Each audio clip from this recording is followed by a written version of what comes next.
Muy buenas noches. Estamos aquí en Transición, otro miércoles en una Argentina y en un mundo que no deja de darnos sorpresas.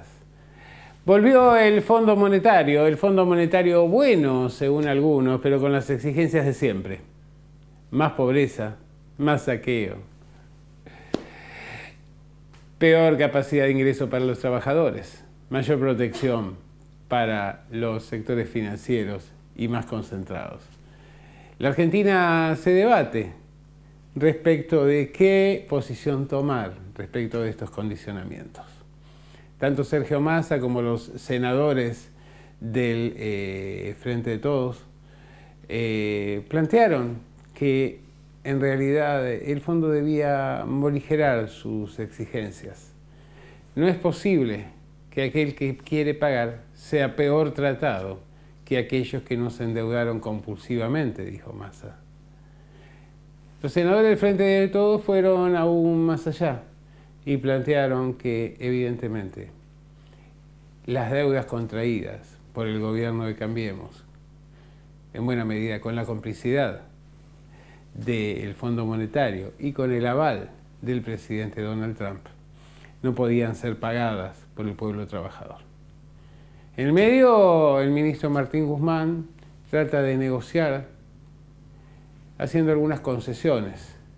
Concesiones que resulta difícil entender si van a poder cumplirse en caso de que sean aceptadas, como por ejemplo bajar el déficit del 4,5% que estaba previsto en el presupuesto al 3 o 3,5%.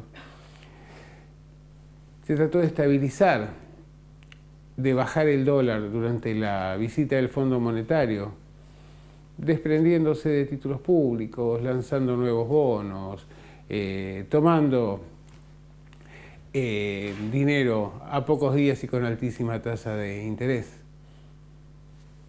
Pocos días después de esto, los especuladores compraron las ofertas, bajaron provisoriamente el dólar, tanto el contado con liquid como el dólar blue, e inmediatamente volvieron a la ofensiva. Ayer la Cámara de Diputados trató el impuesto a la riqueza. ¿Quiénes deben pagar? ¿Cuál es el compromiso social que deben tener los sectores más acomodados en una sociedad? En distintos países del primer mundo, desde Rusia hasta Alemania, se han incrementado los impuestos sobre los más poderosos, en el convencimiento de que son los que de alguna manera deben dar el ejemplo, pero también los que deben contribuir en mayor medida a tratar de resolver los problemas económicos y la caída del Producto Bruto a escala universal que planteó la pandemia y las cuarentenas más allá de su extensión. En la Argentina, los sectores más acomodados y las fuerzas políticas que las representan actúan como si fueran extranjeros. No generan ningún tipo de empatía respecto de la sociedad y pretenden que, como ha ocurrido casi habitualmente a lo largo de nuestra historia, los que menos tienen sean los que se hagan cargo. Capitalizar las ganancias y socializar las pérdidas. Este ha sido un poco el lema de las clases propietarias. Llegó la visita del Fondo Monetario y se trató el impuesto, la contribución por única vez a estas grandes fortunas, en una fecha histórica del peronismo, como es el Día de la Militancia, el día que celebra el retorno del general Perón al país en 1972. Sobre este tema, concretamente, vamos a hablar con alguien que está identificado con la militancia del peronismo, como es Oscar Cacho Cuartango. También hay otro fenómeno que nos interesa analizar, que vamos a hablar con Jorge Elbaum respecto de las derechas, de cómo se comportan estas derechas en Latinoamérica y en la Argentina y cómo presentan distintos matices a la casa de ingenuos que puedan llegar a comprar discursos que en la práctica no se concretan y que siempre implican mayor saqueo para las grandes mayorías populares.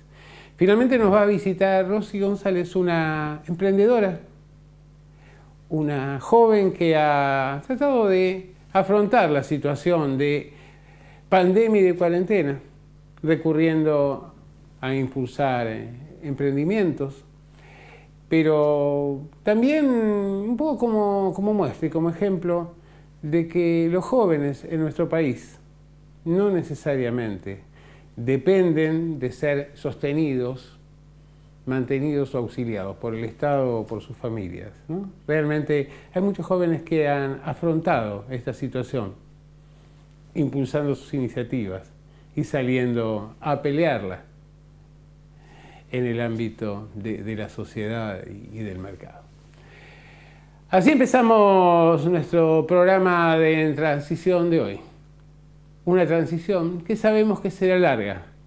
Será larga en lo económico, será complicada en lo político y también será extensa en lo que tiene que ver con la salud, porque efectivamente, si bien las vacunas están en curso, todavía no sabemos cuál será su efectividad, ni cuál será el plazo, ni siquiera sabemos si el virus ha desaparecido o está en proceso de desaparición o nos espera una nueva oleada.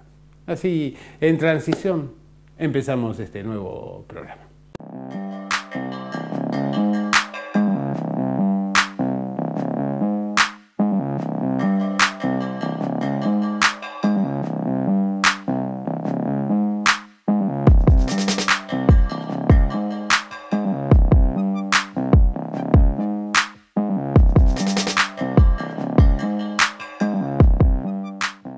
Ayer, 17 de noviembre, se celebró el Día de la Militancia, una fecha que implica una convocatoria y un profundo sentimiento de todo el pueblo peronista respecto del retorno del general Perón en 1972. Para hablar de este tema estamos en comunicación con Oscar Cacho Cuantango, referente del movimiento Descartes. ¿Cómo estás, Cacho? Muy buenas noches. Muy bien y muy conforme porque ha resultado una expresión de que el peronismo sigue vigente en la jornada del Día de la Militancia en todos los distintos puntos del país y en las distintas actividades que se han realizado al respecto. ¿Qué es el Día de la Militancia? ¿Qué importancia, qué significación le das? ¿Cómo recordás ese 17 de noviembre del 72?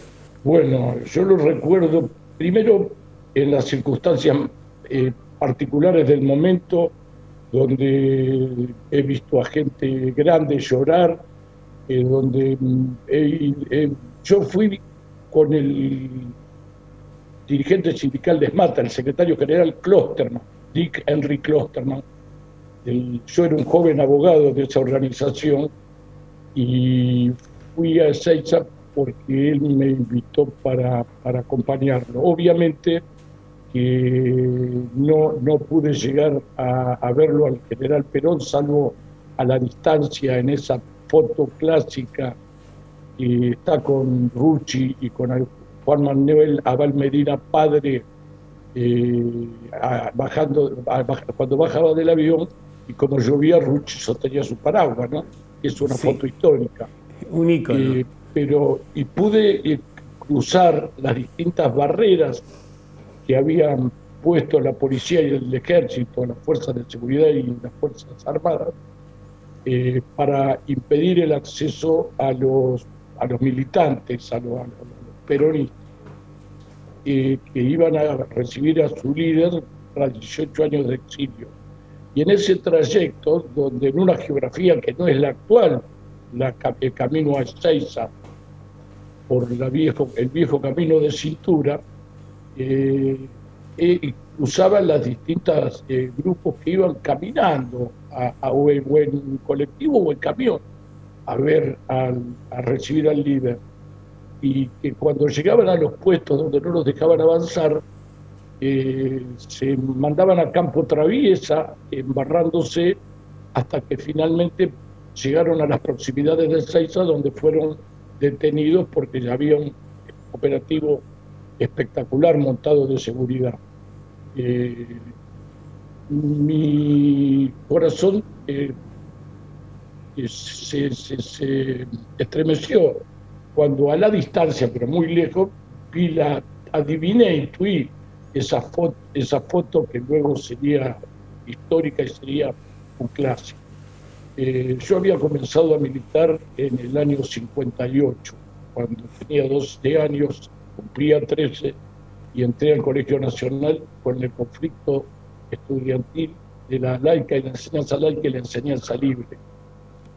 Y bueno, desde ahí hasta ahora no he dejado de militar. Militar es vida, es vivir para mí, estar vivo es militar.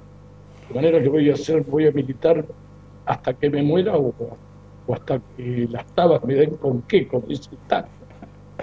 Doy fe que vivir es militar para vos y de alguna manera ese retorno de Perón significó el fracaso de los intentos de borrar todo rastro del peronismo, ¿no?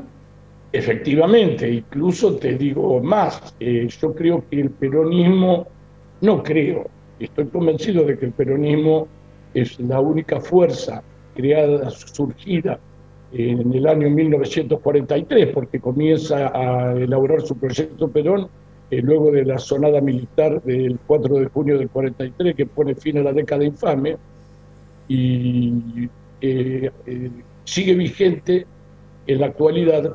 Vos pensás que había líderes contemporáneos de Perón en el mundo, como Churchill, De Gaulle, Stalin, Roosevelt, y sin embargo ninguno de ellos dejó un movimiento político que llevara su nombre detrás de ellos. El único, el Perón y el peronismo, que no solo está vigente, sino que además gobierna en este momento. Sí, y además no solo constituyó un movimiento nacional, sino también una referencia a escala internacional. Internacional, sí, sí, sí. En este sentido, vos nombrabas ese peronismo del 43 al 45, muchas veces injustamente olvidado, ¿no? Porque en realidad buena parte de las conquistas que están asociadas al peronismo son el producto de esa etapa del coronel Perón. Efectivamente, incluso después se consolidan doctrinariamente a través de las 20 verdades, los derechos del trabajador, la Constitución del 49, pero yo diría que Andrés Framini, citado por algunos autores, dijo que él creía que su condición de asalariado, de obrero, generaba también que no le pagaran que le pagaran lo que quería, que no tuviera descanso ni vacaciones, que trabajara jornadas extensas, que estaba en la naturaleza de las cosas, hasta que vino Perón y le dijo: no, usted es un obrero explotado, puede ser un obrero con derechos, y le dio esos derechos. Yo creo que la importancia de Perón es haber incorporado en la cuestión social desde una perspectiva política y no asistencialista, y haberle dado derechos a la clase trabajadora. Y eso es inclusive lo que sectores dominantes del poder económico no le perdonan ni le van a perdonar al peronismo. ¿Cómo ves a los jóvenes de hoy en día? Porque en realidad venimos de una etapa, los que tenemos unos años más que los jóvenes, donde el peronismo no solo era palabra prohibida, sino que también implicaba violencia, torturas, asesinatos, persecuciones, pérdidas de empleo, prohibición de participación electoral, hasta de nombrar a Perón, Evita o al propio partido. ¿Cómo ves a la militancia de hoy en día en relación a lo que era aquella militancia de los años de la resistencia y de los años de la lucha tal vez más encarnizada desde el aspecto físico o de la proximidad en términos sociales? Mira, yo no me anclo en la resistencia y en lo pasado, si bien lo reivindico y lo valoro, pero Me parece retrógrado pedir que que la juventud actual viva las experiencias de nosotros, ¿verdad? Por el Sí. contrario, pienso que no tienen que vivirlas y es deseable que no las vivan. Sin embargo, reivindico y respeto a la juventud. El peronismo tiene una gran capacidad de movilización en los sectores juveniles, un poco en alguna medida debido a lo prohibido que puede ser la atracción para la juventud. Por otro lado, a ojos vistas está claro y es la única alternativa que pone al hombre en el centro de las políticas y no las políticas al servicio de la economía. De manera que yo reivindico esa juventud y en buena hora que no hayan pasado lo que pasamos nosotros. No tenemos menos juventud, tenemos más juventud acumulada, como dice un amigo mío. Bueno, por último y para despedirte, ¿qué le dirías a los jóvenes militantes de hoy en día? Que militen con alegría. Decía Jauretche que los pueblos tienen alegría para luchar y que no tienen rencor. Que militen con alegría y que sigan militando. Es decir, la militancia es un estilo de vida. Muchísimas gracias, Cacho Cuartango. Y bueno, y felicitaciones por este nuevo día de la militancia que celebramos. Muchas gracias y felicitaciones a vos también, Alberto. Un abrazo grande. Muchas gracias. Oscar Cacho Cuartango, aquí en Transición.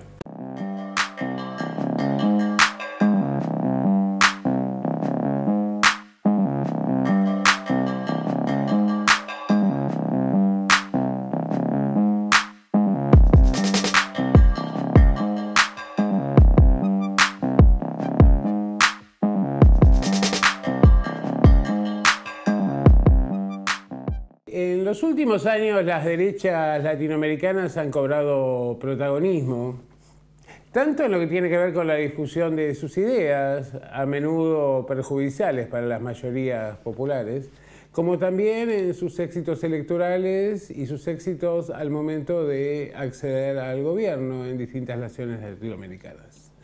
Para hablar sobre estos temas de actualidad impactante y muy preocupante, estamos en comunicación con Jorge Elbaum.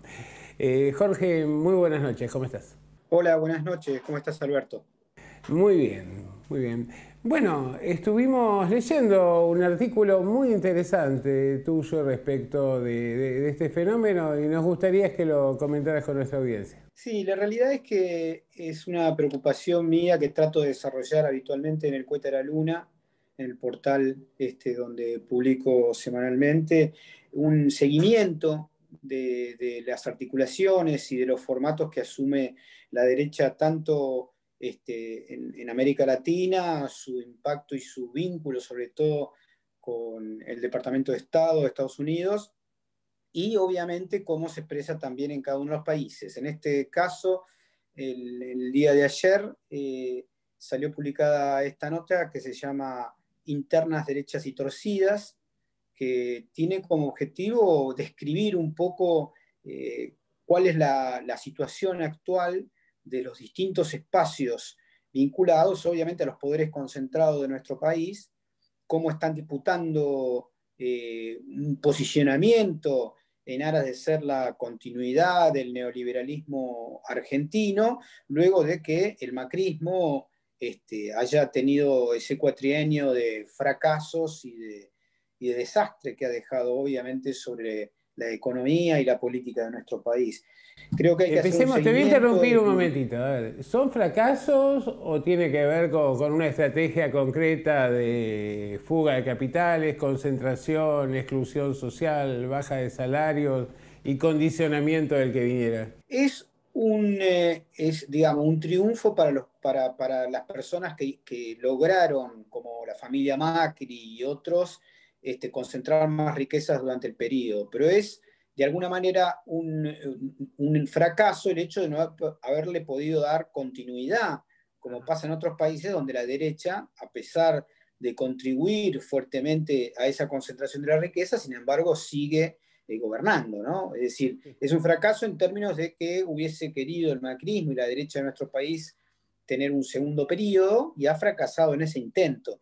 En el sentido político de la continuidad gubernamental fracasaron, aunque es verdad que bien vos señalás, Alberto, de que su triunfo ha sido básicamente enriquecerse y lograr concentrar aún más la riqueza en una continuidad, si se quiere, de las políticas económicas destinadas a aplanar a las mayorías populares y lograr que el vértice superior de clase de nuestro país se enriquezca. Así es. Entonces nos decías que de alguna manera hay como una especie de coctelera en el cual distintas estrategias y distintos actores intentan retomar ese liderazgo presentándolos, algunos con una línea más dura y otra más presentable. Sí, en realidad es una disputa a tres bandas, ¿no? Primero por el amor de la Embajada de Estados Unidos, segundo por la confianza y el cariño de la trifecta mediática de Clarín y La Nación Infobae, y en tercer término una disputa básicamente por engañar a parte de la sociedad con discursos vacíos, abstractos, de libertad, de república, etcétera, etcétera, cuando uno los lleva a la realidad práctica y los operativiza, se da cuenta que en realidad insisten en transfigurar, si se quiere, valores que obviamente son reivindicables, pero que están siendo usados por la derecha históricamente para engañar a la sociedad. Entonces, esa disputa es muy importante tenerla en la mira, es saber cómo se reorganiza, intentar por todos los medios, creo yo, no contribuir a que eso tenga unidad, sino el contrario. Creo que lo mejor que puede hacer nuestro país es que todas esas derechas sean marginales, múltiples, y estén peleados todos con todos, ¿no? En el artículo hago referencia que el peronismo unido en sus distintas versiones, como lo vemos en el Frente de Todo, es difícil vencer, pero disgregado, como hemos visto en el 2015, lamentablemente, tiene más posibilidades de ser vencido. Entonces, lo mismo pasa con la derecha. Creo que vivimos en una época global vinculada al neoliberalismo. Eso implica una complicidad enorme de los medios internacionales y locales a favor de los intereses de la financiarización, de los bancos, de las empresas financiarizadas, de los monopolios. Entonces hay que estar muy pendiente de cuáles son los movimientos de estos sectores que tienen tanto dinero para comprar periodistas, jueces, e incluso muchas veces políticos también, ¿no? Así es, me interesa que desarrolles un poquito la caracterización de estos distintos sectores que haces en el artículo. Sí, ahí yo divido en seis grupos, ¿no? En principio el grupo de los, si se quiere, el macrismo deshilachado, ¿no? Que realmente ha visto en los últimos años cómo, y sobre todo en el último año y medio, luego de pérdida de las elecciones y en la última etapa de su gobierno, como un montón de sus socios, como Monzó, etcétera, etcétera, vieron que el macrismo ya no expresaba la posibilidad de una continuidad político-jurídica, ¿no? Y en ese sentido creo que es muy importante entender que el macrismo hoy tiene competidores, si se quiere. Por ejemplo, también el Monzó, que es lo que yo llamo en el artículo como el neobandorismo, ¿no? Que es ese peronismo amarillo que de alguna manera pretende ir hacia el centro de la derecha, pero todavía tiene dificultades para reencauzarse en la tradición peronista, aunque sea más centrista o de derecha, que expresa dentro del Frente de Todos, La Baña, aunque no está en el Frente de Todos, pero sí Massa, etcétera, etcétera. Después, yo le llamo a los al deshilachado macrismo, le llamo a los oxidados, porque están siendo obviamente también lugar de cuestionamientos como de Carrió, etcétera, etcétera. Hay un segundo grupo, claro, que son los pragmáticos, ¿no? También que tienen un gran componente histórico de un peronismo de derecha, donde está Larreta, como Horacio Larreta como el gran referente asociado a Ritondo, a Santilli, a Carrió, etcétera, etcétera. Un tercer grupo te lo decía recién, los bandoristas de Emilio Monzó y Frigerio. Un cuarto grupo son los ultraliberales televisivos, ¿no?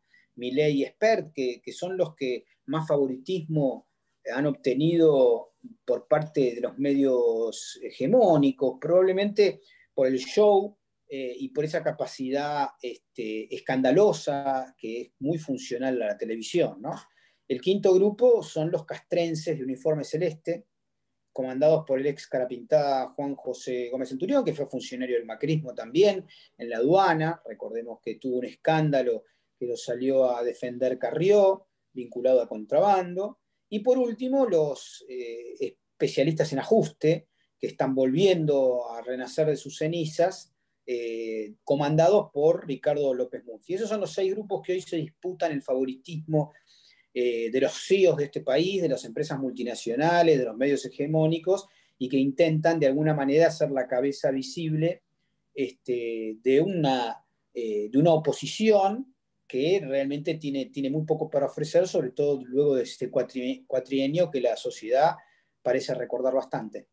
En el entorno de Larreta decían que el proyecto original era lanzarse después de las elecciones del año próximo, pero de alguna manera la exposición de los triunviratos, de la cuarentena y demás, habían adelantado este lanzamiento y que de alguna manera esto, digamos, si bien era bueno por un lado porque lo había instalado políticamente a nivel nacional, por el otro lado había generado ya el fuego amigo al interior de estos espacios, ¿no? Y ahí se plantea la relación con otros actores como el radicalismo y fundamentalmente Lustó, Negri y demás, que no sé dónde los ubicarías en este universo que definís.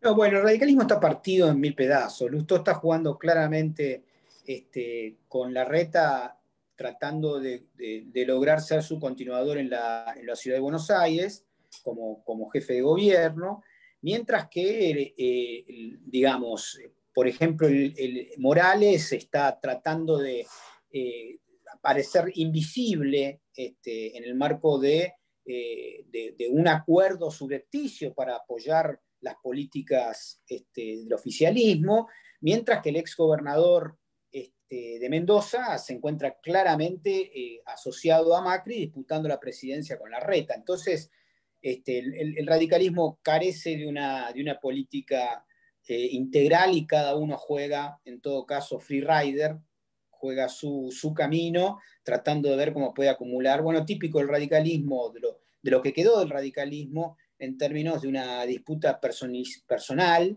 básicamente por espacio de poder, ¿no?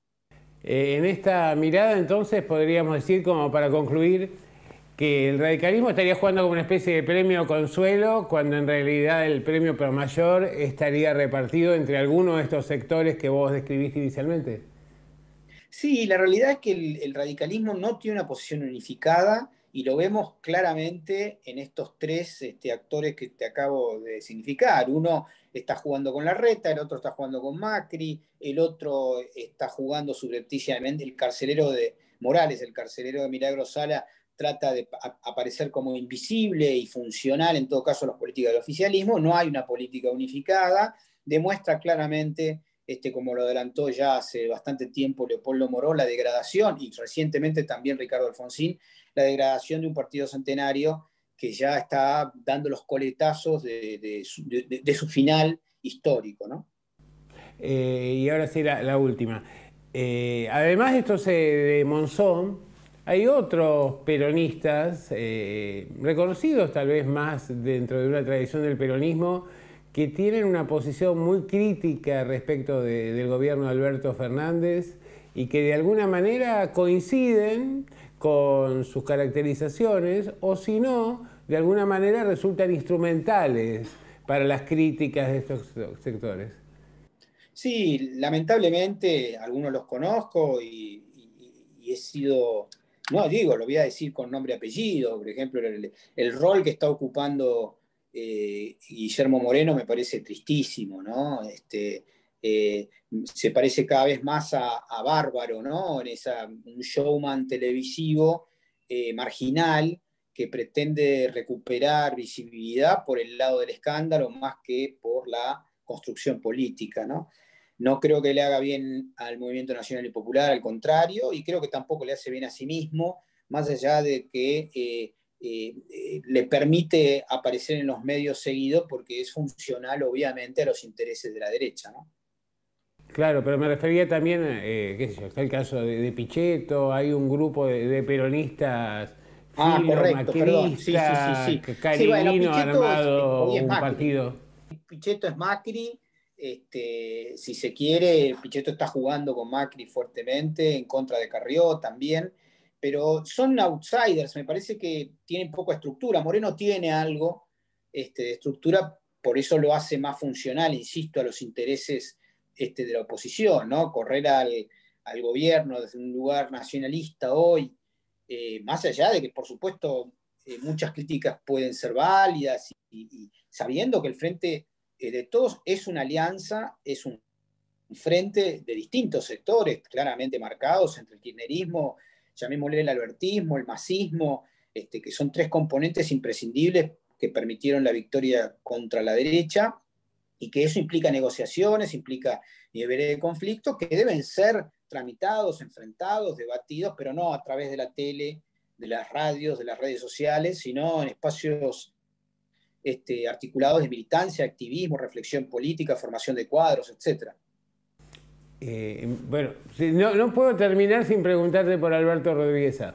No, Alberto Rodríguez Sá es un compañero que está claramente vinculado al Frente de Todos, tiene su espacio que me parece hiperlegítimo, coherente, no es de ninguna manera el espacio que No, me está refería a esto, a expresando su gente como posición Moreno. respecto de la necesidad de que las nuevas autoridades del PJ sean el resultado de la elección y no de la consagración por unanimidad del Comité Nacional.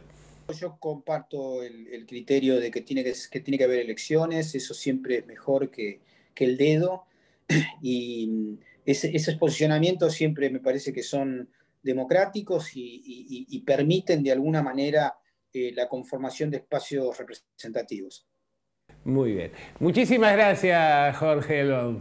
No, por favor, Alberto, un fuerte abrazo para vos. Igualmente, muy buenas noches. Ha sido Jorge Elbaum aquí en Transición.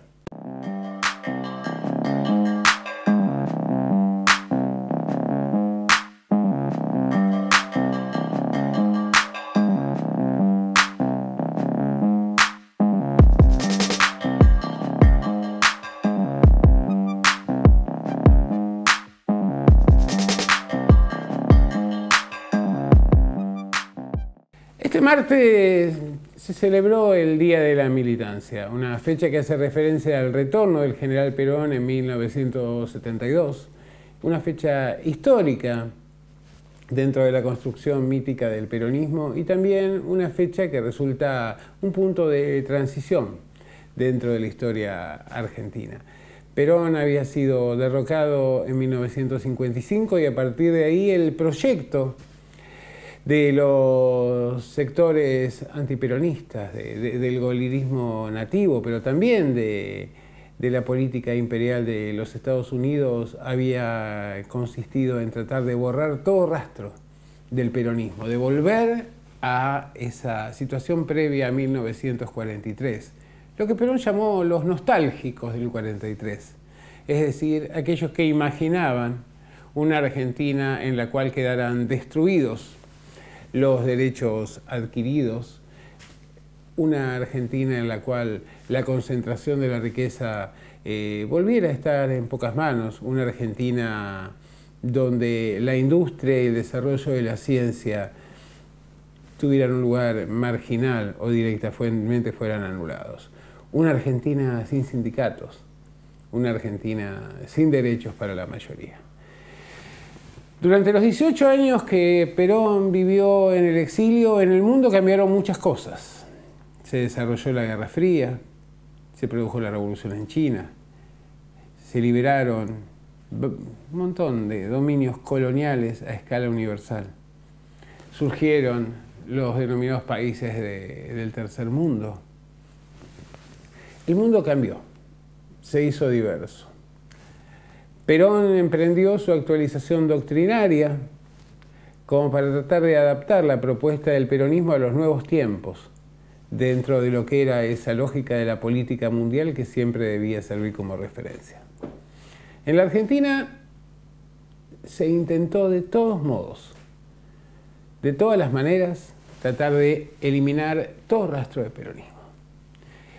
Se intentó a través de la prohibición de nombrar a Perón, a Evita o al Partido Justicialista, la prohibición de las marchas y los cantos partidarios, la prohibición incluso del propio partido peronista, del justicialismo.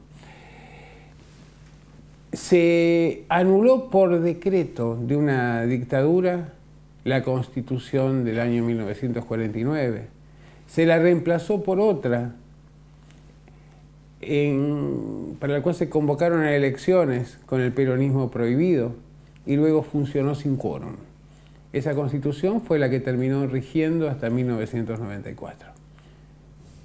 Una Argentina donde los factores de poder imponían las condiciones y la ficción, a veces de la república, a veces de la democracia vigilada. Una Argentina pendular entre gobiernos civiles de dudosa legitimidad al estar prohibido el partido mayoritario y dictaduras. Una Argentina que inmediatamente después de la caída de Perón, con la dictadura, que quedó consagrada como revolución libertadora, lo cual demuestra aquello de que la historia la escriben los que ganan. Se insertó en la órbita del Fondo Monetario Internacional y del Banco Mundial. La Argentina de la deuda, la Argentina de la expoliación, de la enajenación de los recursos por parte del extranjero y sus socios nativos, volvía a cobrar vida, con la complicidad del resto de los partidos, con la complicidad de la Unión Cívica Radical, con la complicidad de lo que fue la Unión Cívica Radical intransigente, el frondicismo, que intentó una alianza con Perón que finalmente terminó colapsando, con la complicidad de los partidos de izquierda. De alguna manera una confabulación para eliminar al peronismo y a los derechos y igualdad de oportunidades, la movilidad social ascendente que había caracterizado al peronismo. No lo consiguieron. La resistencia peronista se manifestó desde un primer momento, desde el levantamiento del general Valle hasta la lucha en los comités de fábricas, las negociaciones, aquello de golpear y negociar de los sindicatos bandoristas.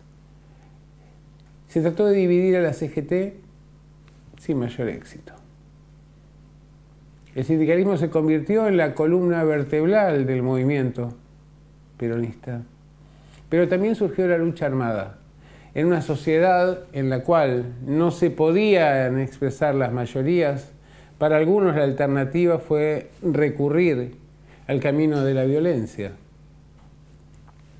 de la insubordinación, siguiendo el ejemplo de la Revolución Cubana, fundamentalmente. En esos años el peronismo cambió.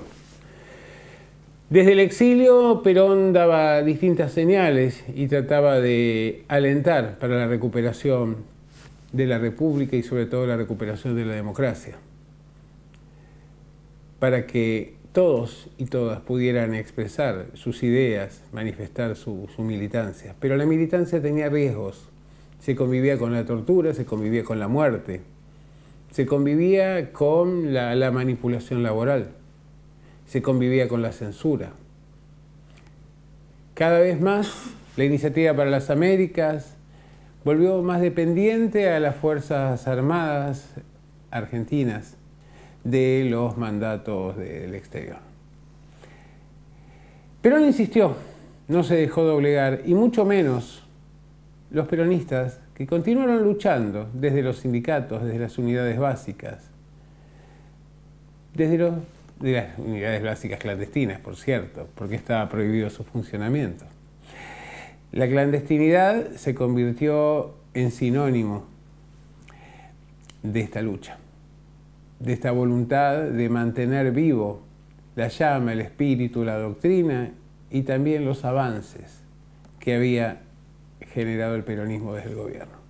A punto tal que cuando se reforma de esta manera totalmente viciada la Constitución, deben instalarse varios de los avances, varias de las conquistas sociales en el terreno laboral fundamentalmente que había auspiciado y que había concretado el peronismo. Finalmente, en una Argentina en llamas, en una Argentina endeudada, de una manera escandalosa para la época, pero que hoy nos parece casi una caricia en comparación con lo que vino después. La dictadura de Lanusse tuvo que reconocer que no le quedaba más remedio que habilitar el retorno de Perón.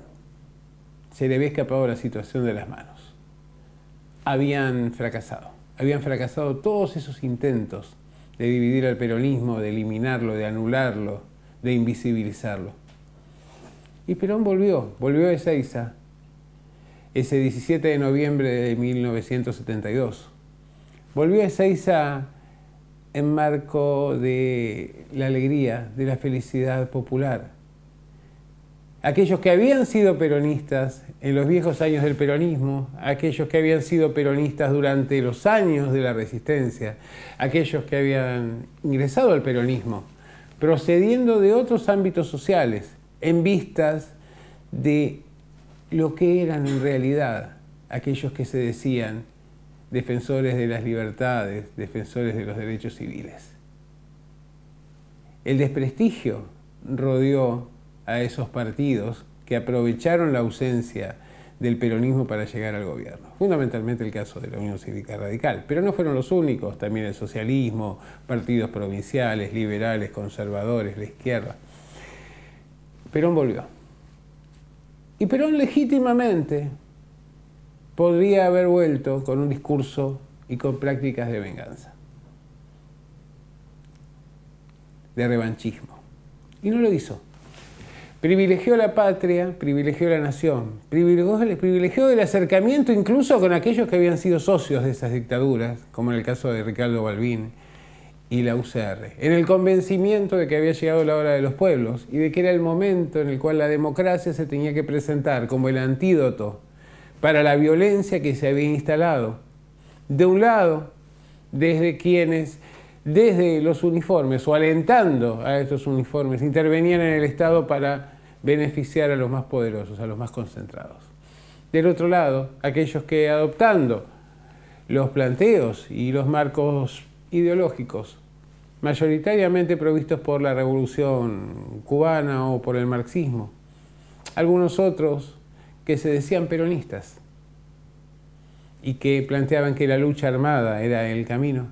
Perón intentó desactivar todo esto, apostar por la democracia, impulsó el Plan Herbar, impulsó la pacificación en la medida de sus posibilidades. Había sectores que no querían saber nada con esa pacificación. Había realmente malestar en el contexto internacional. La Guerra Fría estaba entrando en un proceso de definiciones y de conflictos por todos lados. La violencia era la clave de la política.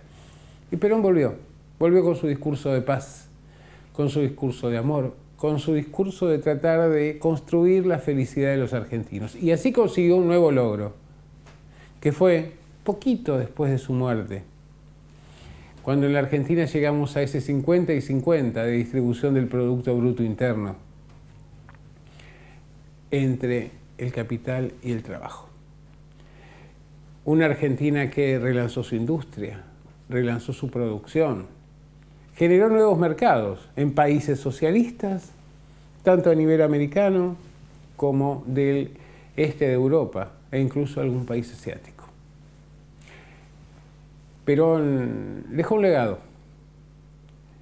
legado en el cual marcó la importancia de los recursos naturales, de la industria, de mantener la tercera posición, de mantener bien altas las banderas de justa, libre y soberana, que eran la característica y eran el eslogan, el emblema de ese peronismo. Planteó su concepción de la comunidad organizada, una Argentina con lugar para todos, con trabajo para todos. Y planteó sobre todo su pretensión de paz. Tras la muerte de Perón,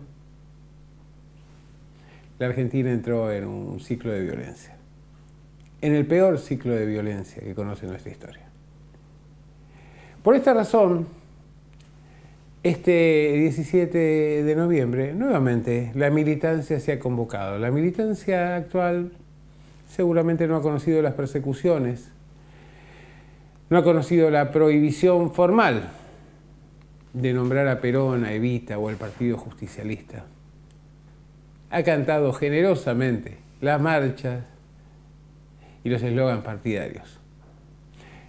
La Argentina que hoy tenemos es una Argentina incomparablemente peor a consecuencia de los 4 años de gestión del macrismo. Una Argentina endeudada, una Argentina arrasada por el desempleo, la inflación, el efecto de la pandemia y las consecuencias de la cuarentena con las cuales se la trató de combatir. Pero siempre queda bien en alto aquello que implica la militancia, la manera de sentirse partícipe de una sociedad y trabajar activamente por tratar de construir un futuro mejor para todos los argentinos. Hacia ese futuro espero que avancemos. Por eso, en esta marcha estamos en transición.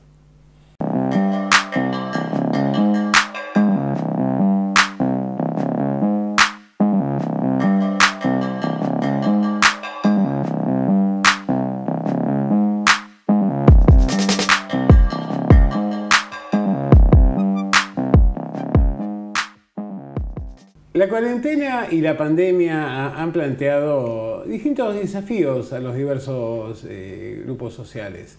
El gobierno, por un lado, a través del IFE, a través de distintos mecanismos de compensación salarial, ha tratado de alguna manera mitigar o limitar esos efectos, pero de todos modos se ha perdido una cantidad muy significativa de puestos de trabajo y de hecho el mercado laboral se ha deprimido considerablemente. Uno de estos sectores, y tal vez de los más afectados porque ya tenía problemas para incorporarse al mercado de trabajo, ha sido el de los jóvenes.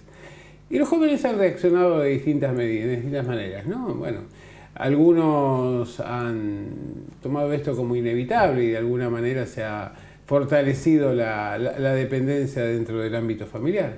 Otros y otras, por el contrario, han tratado de impulsar sus propias iniciativas, sus emprendimientos como para pelearle esta disputa a la crisis económica y de salubridad.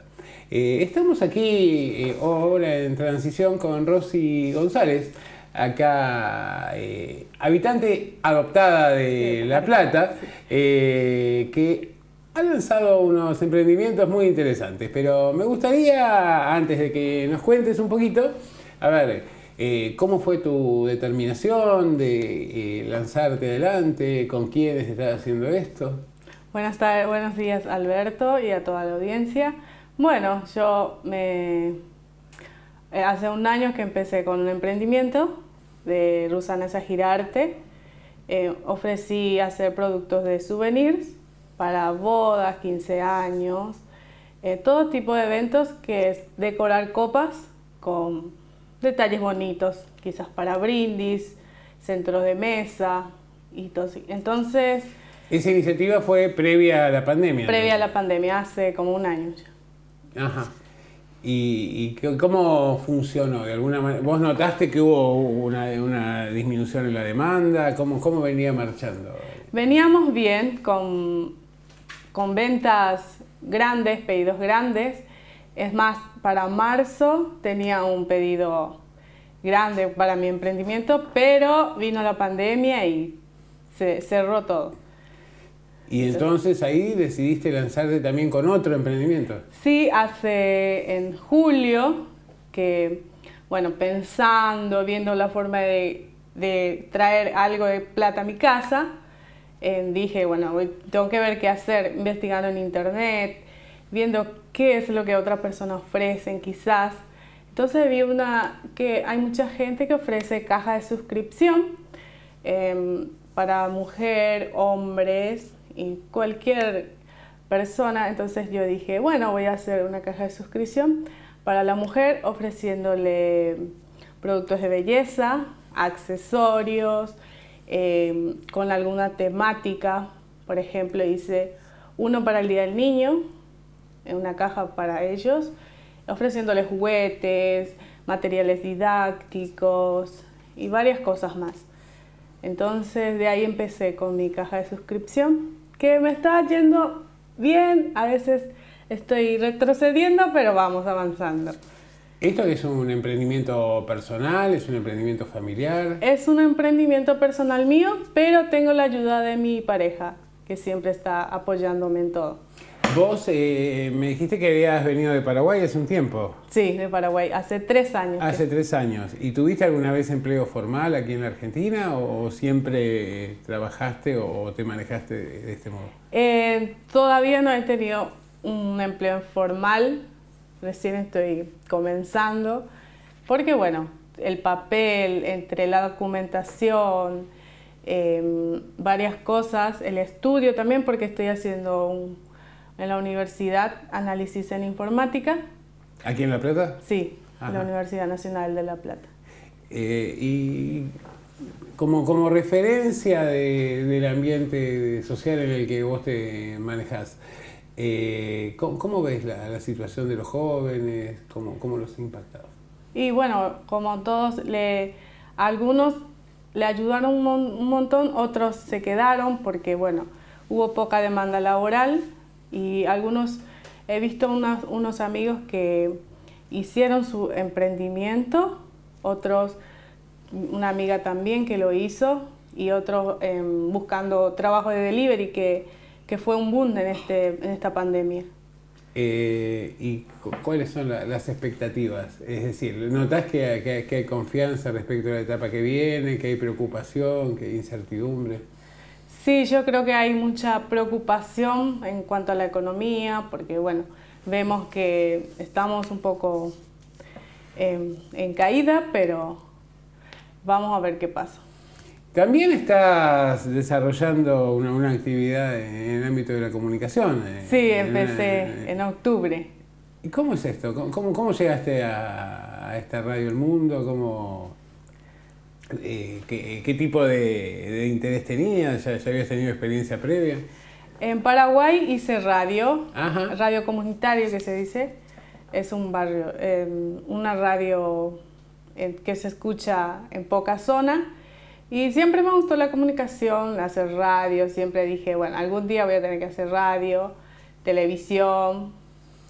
Y bueno, por Facebook estaba una mañana, me contactaron, me hablaron, me propusieron. De igual manera, tuve muchas dudas, porque bueno, uno nunca sabe. Entonces ahí fue, después tuvimos una charla virtual y de ahí fue mi confianza y acepté. A ver, vos entonces estás con 2 emprendimientos, una carrera en la universidad y además estás haciendo radio Sí, en Capital. En Capital. A ver, ¿cómo te da el día? Y además sos madre. Soy madre, sí, de una nena de 3 años, llamada Zahira. ¿Y cómo se hace para combinar, para que alcance el día para todo Y esto? la verdad que no me alcanza, pero bueno, se hace lo que se puede y mientras es para un bien común, bueno, vamos viendo.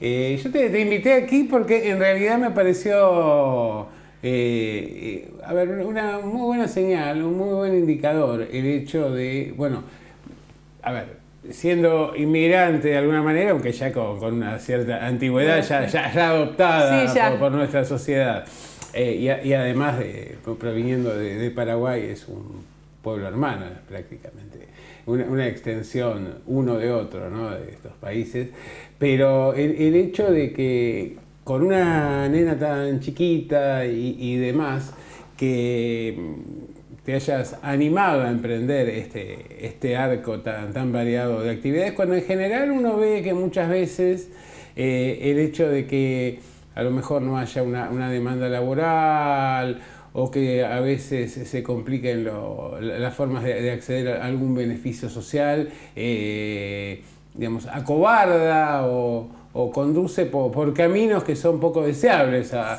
muchos jóvenes y no jóvenes. No jóvenes, sí. Pero yo soy bien, vamos a decir, lanzada. Me gusta el desafío, entonces estoy siempre viendo qué hacer. Me considero una chica inquieta. Siempre veo qué puedo hacer. No puedo quedarme sentada o viendo televisión o haciendo solo una cosa. Bueno, entonces no te vamos a retener más y bueno, esperemos que todo esto progrese, que los proyectos y la carrera universitaria avancen también y sobre todo, bueno, es una muy buena señal de que en esta situación lo peor que uno puede hacer es resignarse, ¿no? Claro, yo siempre les digo a mis amigos o amigos que si les gusta algo o tienen idea que lo hagan, todo cuesta, por supuesto, pero se puede lograr con muchas ganas y perseverancia. Que no se queden en lo que la sociedad ahora mismo está pasando, porque si no después, ¿en qué te quedas? Desde que viniste, no sé cuáles son las razones por las cuales viniste a la Argentina, pero ¿sentís que las expectativas se te cumplieron o de alguna manera en algún momento recapacitás o pensás que a lo mejor no fue una decisión apropiada?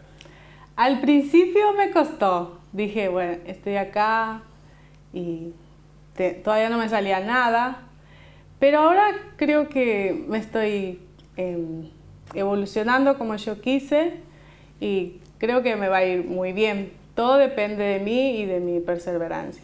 Esto sobre todo para estos comunicadores que insisten en que los argentinos quieren irse del país, de que es un país de exilio, de que no hay futuro. Y vemos como, bueno, en este caso Rosy vino de Paraguay y se fue instalando y ahora, bueno, comparte este conjunto de actividades y yo creo que, bueno, que en realidad es un ejemplo de todo lo que se puede hacer en un contexto de restricciones donde fundamentalmente lo único que uno no puede permitirse es que le quiebren su voluntad. Muchas gracias, Rosy. De nada, muchas gracias por la invitación. Seguimos en Transición.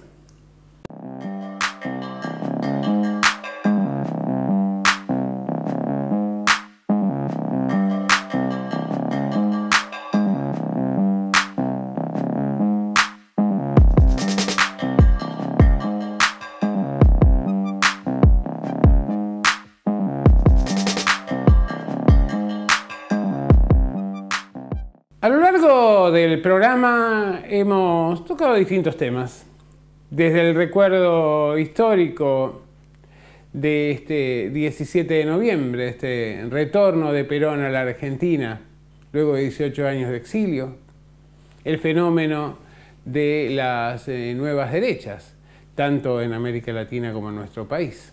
El recuerdo de un protagonista, de un participante del 17 de octubre, como fue Oscar Cuartango. Y luego tuvimos también a una joven que comparte su condición de joven, de madre, de estudiante, de comunicadora y también de emprendedora. Yo creo que todos ellos nos han dado señales de esperanza. Señales de que a pesar de que la crisis tal vez esté en su momento más duro hasta ahora y quizá nos esperen pruebas aún peores, siempre es posible tratar de salir adelante. Lo fundamental es no dejarte quebrar.